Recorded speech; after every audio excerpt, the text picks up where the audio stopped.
Assalamualaikum warahmatullahi wabarakatuh. Sampurasun. Padaren. Padaren adalah sebuah wilayah pada masa kerajaan Pajajaran yang memiliki arti sebuah tempat serta menjadi kebanggaan di masanya. Awal mula kota Bogor juga berasal dari kata Padaren menurut pantun Pak Cilong Bogor. Apa arti dari kata Padaren ini?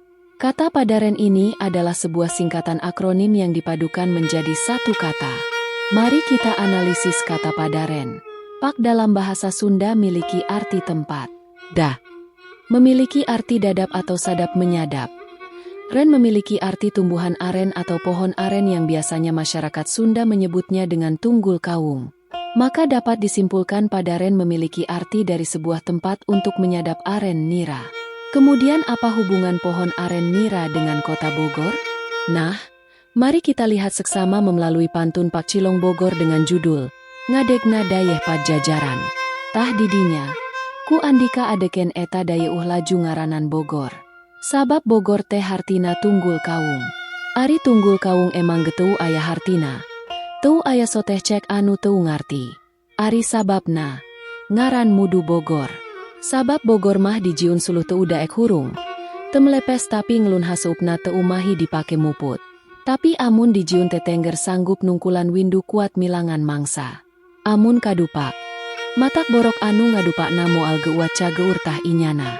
Amun katajong, matak bohak anu najongna moal geuat waras tah cokorna. Tapi, amun dijiun kekeset, sing nyaraho isukan. Jaga pageto bakal harudang pating kodongkang anu ngawarah si calutak. Tah kitu, ngarananku andika eta dayeuh. Dayeuh Bogor, artinya sebagai berikut. Di tempat itu, aku dirikan sebuah kota lalu diberi nama Bogor sebab Bogor itu artinya pokok aren nira. Pokok aren nira itu memang tak ada artinya, terutama bagi mereka yang tidak paham. Sebabnya harus bernama Bogor? Sebab Bogor itu bila dibuat kayu bakar tak mau menyala tapi tidak padam. Terus membara asapnya tak cukup untuk muput. Semacam membuat api unggun besar untuk membakar sesuatu dalam jangka waktu yang cukup lama. Tapi kalau dijadikan penyangga rumah mampu melampaui waktu, sanggup melintasi zaman, kuat dan tahan lama. Kalau tersenggol bisa membuat koreng bagi yang menyenggolnya, koreng yang lama sembuhnya. Kalau tertendang tersandung bisa melukai yang mendangnya, kakinya akan lama sembuhnya. Tapi, kalau dibuat keset, semuanya harus tahu besok atau lusa bakal bangkit berkeliaran memberi pelajaran kepada yang tidak tahu sopan santun.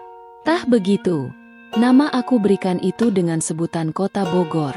Adapun pepatah Sunda mengatakan, ulah nebang aren lamun teu dipolah, sebab engke sia ditiruk pucuk. Artinya, jangan menebang pohon aren sembarangan jika tidak diolah, sebab akan jatuh ketika sedang berjaya. Jadi kita simpulkan kata Padaren ini erat kaitannya dengan tunggul kawung atau pohon aren nira. Kemudian orang Sunda tidak bisa lepas dari budaya, sosial, ekonomi, nilai-nilai keagamaan dari pohon aren ini yang menjadi nilai-nilai filosofis masyarakat Sunda, karena bangsa Sunda pernah berjaya dari pohon nira ini dan menjadi ciri jati Sunda. Semoga bermanfaat. Terima kasih. Jangan lupa untuk like, komen, dan subscribe. Dukungan kalian sangat berarti bagi kami. Sampai jumpa di kisah legendaris berikutnya. Tetap semangat dan terus belajar dari cerita-cerita hebat.